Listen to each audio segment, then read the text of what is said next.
Libya উপকূলে নৌকা ডুবে শিশুসহ ৫৩ প্রাণহানি। ভূমধ্যসাগরে লিবিয়া উপকূলে অভিবাসীবাহী একটি নৌকা ডুবে গেছে। এতে ২ শিশুসহ অন্তত ৫৩ জন নিখোঁজ হয়েছেন। ধারণা করা হচ্ছে তাদের সবাই মারা গেছেন।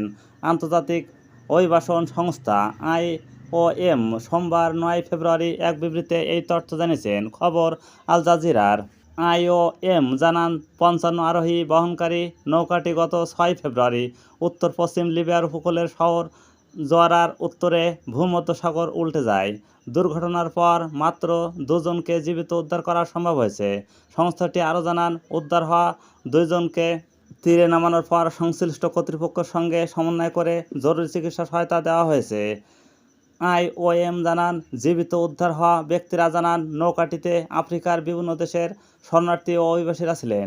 নৌকাটি ৫ই ফেব্রুয়ারি রাত আনুমানিক ১১টার দিকে উত্তর-পশ্চিম লিবিয়ার আল জাউইয়া এলাকা থেকে যাত্রা শুরু করে এবং প্রায় ৬ ঘন্টা পর সাগরে ডুবে যায়।